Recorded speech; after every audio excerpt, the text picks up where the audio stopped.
All right, all praise, glory, and honor is most certainly due to the Most High, Elohim, of the patriarchs Abraham, Isaac, and Jacob. I want to say peace to you in the name of his son, Yehoshua HaMashiach, or as we call Jesus the Christ. It's always a blessing every single time that I can come before you to bring a message contained in his word.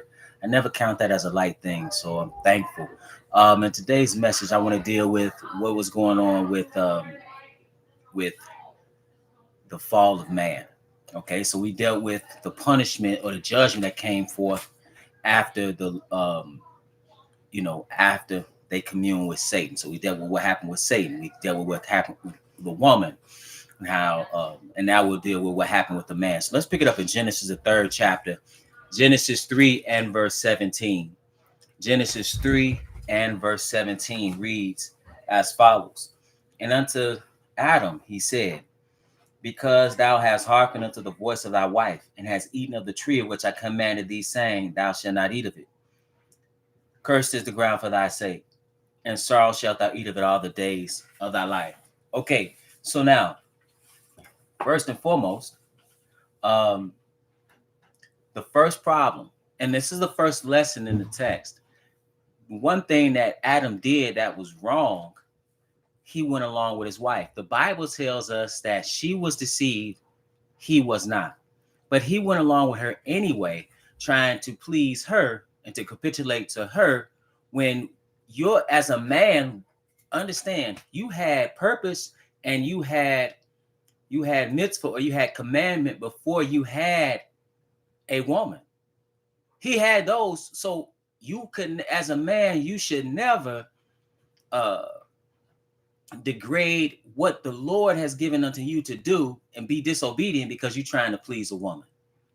Okay, and I always encourage men to take that lesson, because that is a huge lesson. Because what happened as a result, you have chaos, and we have been dying ever since because of what Adam did. Adam failed to really check Eve. Let's pick this up in Job, the 2nd chapter. Now notice this. This is what he should have done. This is Job, the 2nd chapter, and verse 9. Job 2 and 9. Because see, remember, the whole thing with Job was, hey, Job lost all his wealth. He lost all of his children. He lost his health. And then that, because the whole wage is that, hey, he'll curse you to your face. You let me do these things to him. This is what Satan was saying. And he will curse you to your face, right? And the Lord is like, okay, don't kill him. So all these things happen unto Job. And then in the midst of that, here comes his wife, who seemingly has the words of Satan. She says them by verbatim. So that's what we should always understand also, that sometimes things happen on a physical plane, but something's going on the spiritual plane. You have to ask, where did that thought come from? So it says in verse 9, Job 2 and 9, then said his wife unto him, dost thou still retain thine integrity? Curse God and die. So now that's what she told him to do. Now she didn't just say that, arbitrarily. She said that in the midst of total turmoil, total loss, total devastation of this man's life. And did he capitulate to her nonsense? What did he say? But he said unto her, thou speakest as one of the foolish women speaketh. So when it says Eve took it to Adam, he should have told her, he should have checked her. The Lord said this. Matter of fact, I'm going to tell. Like he should have checked her. But notice what Job said again. But he said unto her, thou speakest as one of the foolish women speaketh. What? Shall we receive good at the hand of God, and shall we not receive evil? And all this did not Job sin with his lips. And that is the position of a man. Man must have integrity. Don't matter what your wife thinks. It doesn't matter what your wife thinks. This is the first lesson in the Bible. So when you go out of that order, a man has to stand on integrity. A man has to stand on, again, the purpose in his life. And even more important than that, what did the Most High say? That's how, and there's freedom in that. Because no matter what's going on around you, no matter what they say on your job, no matter what the world says, no matter what your woman says, no matter what these kids say, none of that matters. What does the Most High say? Okay, so now going back to Genesis, Or actually, well, yeah, pick it up back in Genesis 3:17. It says, because thou hast hearkened unto the voice of thy wife, and hast eaten of the tree which I commanded thee, saying, thou shalt not eat of it. In other words, communing with Satan. It said, curse this ground for thy sake. In sorrow shalt thou eat of it all the days of thy life. So he said, basically, what happened to the earth was corruption. It brought, everything failed. This earth right now is in a state of corruption. This is Romans, the 8th chapter. We'll read one verse here, Romans 8 and verse 20. It said, for the creature was made subject to vanity, not willingly, but by reason of him who has subjected the same in hope. See, the Lord did that. So the situation right now is because the Lord made it so, but it was because of what happened in the very beginning. Ecclesiastes 2 and verse 23. And as a result, how was life? See, Solomon, in his quest for wisdom, he ran smack dab right into the concept of death and the vanity of this life. And you see it in his writings, because these wisdom writings, it wrestles with the notion of what does it mean to be human, because everything is temporal in your very life. What does it mean to be a species that is confronted with the demise of one's life? Everything you build, everything you acquire, everything you learn, all is vanity. So it says here in Ecclesiastes, the 2nd chapter, in verse 23, for all his days. I'm going to pick it up in verse 22. It said, for what hath man of all his labor, and of the vexation of his heart, wherein he hath labored under the sun? He said, for all his days are sorrows, and his travail grief. Yea, his heart taketh not rest in the night. This is also vanity. See, you have vanity in this life. That's why he tells you this again in Ecclesiastes 1. He said in verse 3, he said, what profit? I'll pick it up at verse 2. He said, vanity of vanity, said the preacher, vanity of vanities, all is vanity. For what profit hath a man of all his labor which he taketh under the sun? Right? Because everything you do ultimately is going to come to an end. And that is a direct result of because of what took place with Adam, the father of us all. So now he goes on to say in Genesis 3:18, thorns also and thistles shall it bring forth to thee, and thou shalt eat the herb of the field. And the sweat of thy face shalt thou eat bread till thou return unto the ground. For out of it wast thou taken, for dust thou art, and unto dust shalt thou return. So now you have to work for your bread. You have to do all these things. And many of us, you've been living a little while, you understand this. That you don't work, you don't eat. If you don't work, you're not going to have what you need. And even when you do work, you may not have all that you need. This is part of that curse. And then not only that, you're going to work and then you're going to die. That, again, to be the one that is confronted with the tomb, that is a philosophical question. I always tell young people, you need to first and foremost deal with what it means to die. And I'm not saying that from a morbid state. And oftentimes when I say that, they're confused. I say, because what you think about death should determine how you live. See, for example, for a believer, we understand that death is imminent if we don't make it to the second coming of the Mashiach, of the Christ. But we also understand that if we want the reward that he's bringing, the salvation from eternal damnation, we must live a particular way to avoid the lake of fire. We must walk in righteousness because we understand the tomb awaits us all. So that is something that we have to deal with, and it is daunting. It is frightening, and it is something that we want to put out of our minds. Even when we look around and we get news of people passing on, we look at we have close calls in our immediate family. We have close calls with ourselves because of our failing health or because of an accident, near-death experience. But that's the only time it comes into mind. But then we don't want to think about it because we're afraid. But you need to think about the situation that Adam put us in. That's another thing we need to be thinking about, that since Adam, we all die. And even though these ministers come and tell you that you don't, you die. You die. Even though they tell you that's not really him in the casket, that's not really Big Mama that we lowered in the grave. No, that's Big Mama. And Big Mama is dead. I'm not saying that to be insensitive. My grandparents, who I spent just as much time with as my parents spent, sometimes in some parts of my life more, they have passed on. People around me that I know have passed on. So we all understand that that's something that happens, but we should put it in our minds of how we need to live. Let's pick it up at Psalms 104. Let's pick it up at well, actually, let's go to Psalm. Let's go to Ecclesiastes again. Ecclesiastes, the 12th chapter. Ecclesiastes 12. I don't say peace to everybody that's listening. It's good to see you there. Ecclesiastes, the 12th chapter, and we'll pick it up at verse 4. Notice what he says here. He says, let's pick it up at verse 1, actually. We'll read it. Won't hurt we read into this thing. He said, remember now thy creator in the days of thy youth, while the evil days come not, nor the years draw nigh, when thou shalt say, I have no pleasure in them.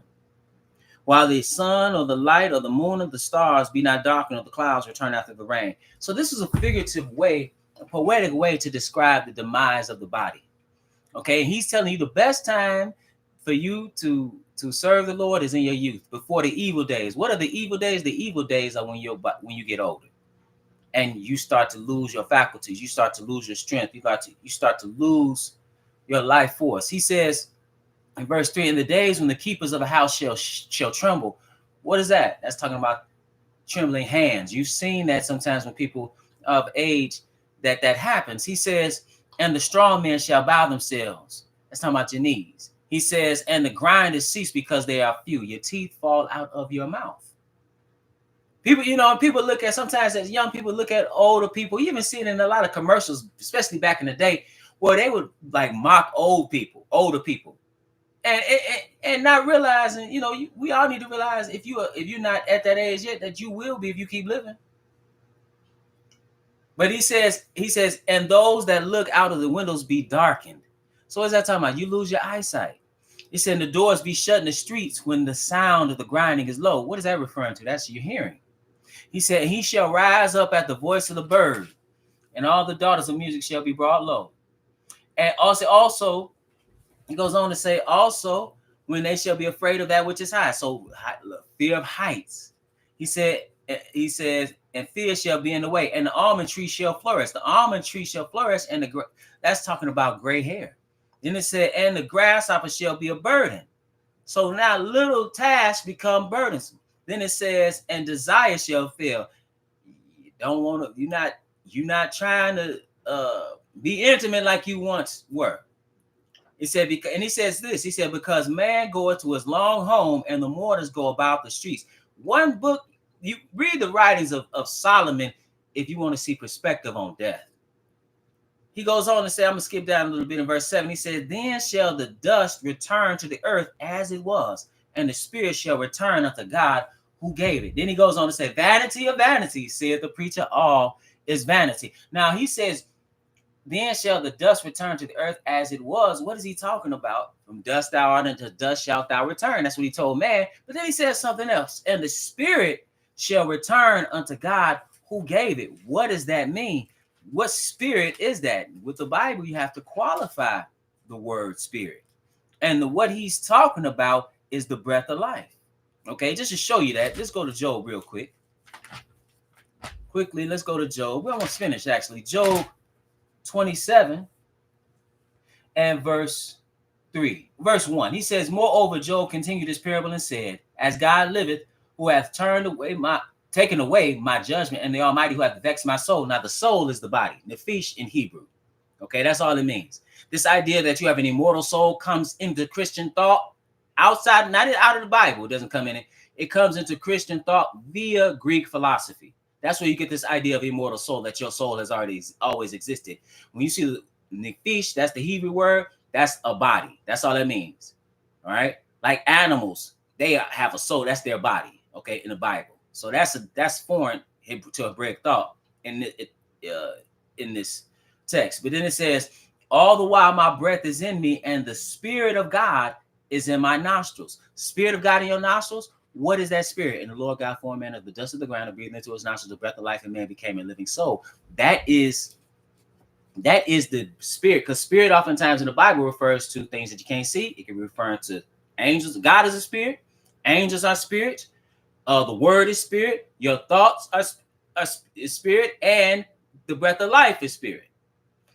Another place, Ecclesiastes, the 3rd chapter, because he's talking about this death.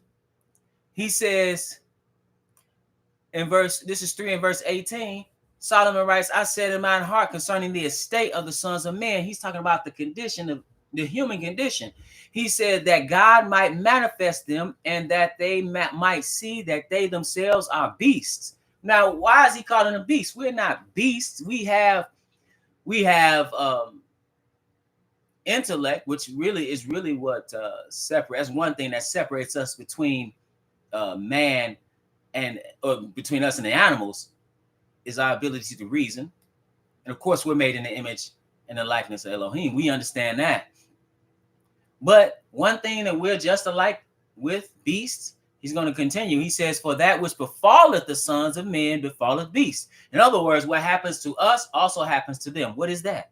He said, even one thing befalleth them, as the one dieth, so dieth the other. It is death. So when you riding in your car, you may see a possum or a deer or a coon, some kind of roadkill on the side of the road. Oh, that's disgusting. As the body, you see flies around it. I live in a where it is wooded area. And I just, you see these, you're liable to see anything out here. And so just the other day I rode past and it was a possum on the side of the road. And you can think to yourself, oh, that's disgusting. What you need to be thinking of is that's the lot of all of us. So just like you saw that roadkill and that body's deteriorating, that happens to us. That's why he said we are beasts. We need to acknowledge that when like I said, I tell young people, I said, you need to be thinking about death. And not only that, you need to understand what it is, that you're going to die and you're going to be put in a tomb and worms will eat your carcass. This is the human condition. You need to deal with this, because how you view this determines how you live. See, and as a species, when you understand, we need to recover from our enemy, which is death, that has been defeating us ever since Adam. So he said, for that which befalleth the sons of man befalleth beasts.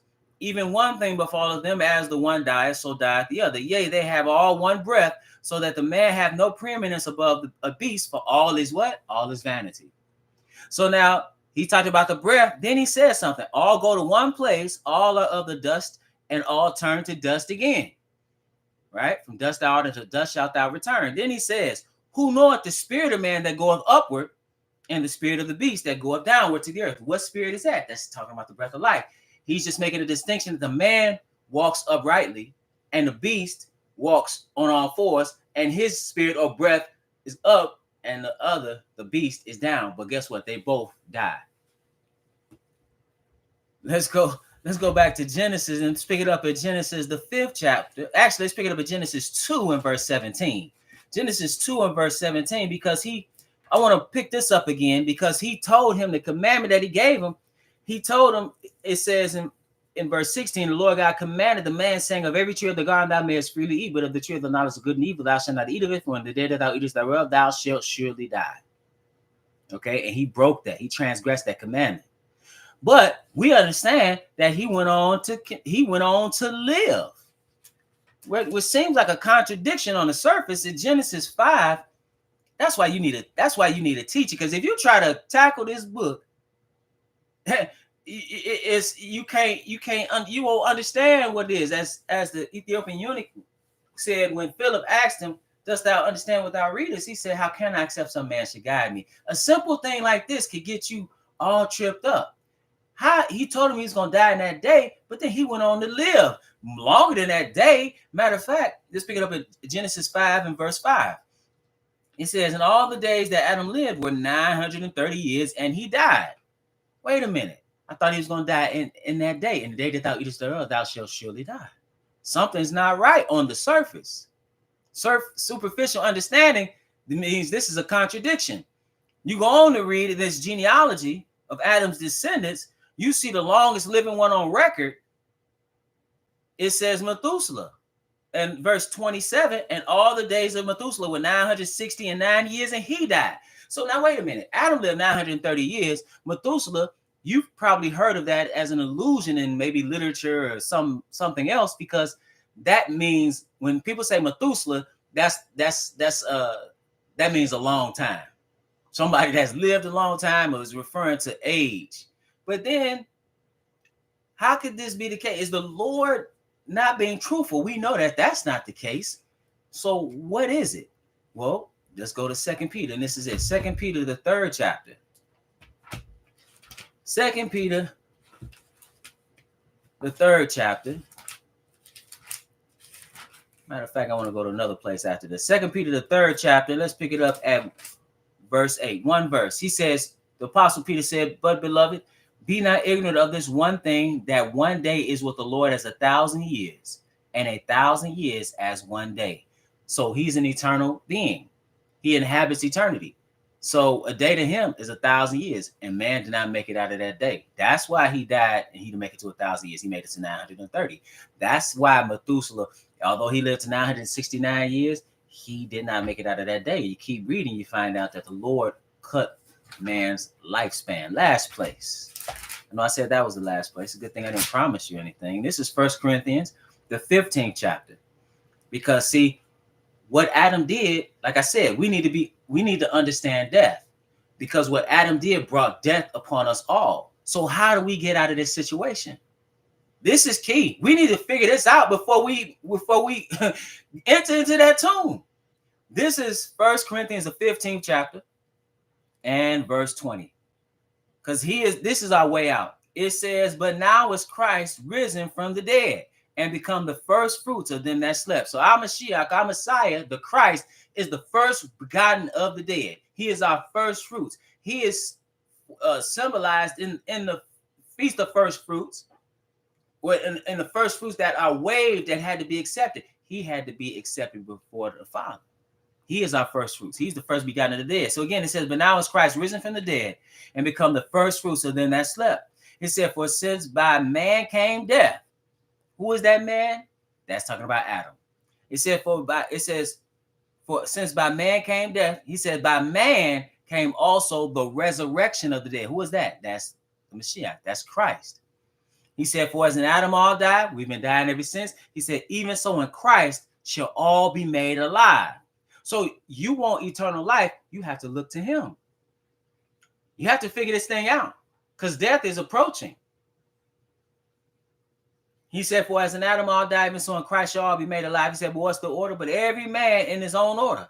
Christ the first fruits, afterward, they that are Christ at his coming.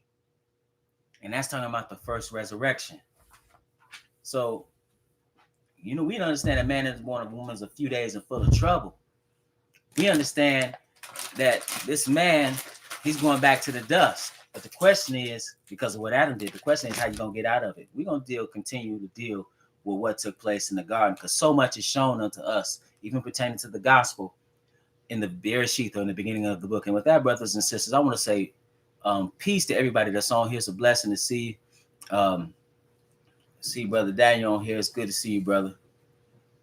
And my brother Micaiah. And Brother Isaiah, Brother Micaiah does so much. I appreciate you, brother. And peace to everybody that's on here. With that, I want to say that we're at the Household of Faith, meet every Sabbath at 5925 West 25th Avenue in Gary, Indiana, at 1 p.m. Central Standard Time. We live stream right here on the Israel Teach channel, YouTube channel. We also meet in Stafford, Virginia, at the Red Roof Inn at 153 Garrisonville Road every Sabbath at 12:30 p.m. Eastern Standard Time. Again, peace to everybody, and it is always my prayer that you were edified.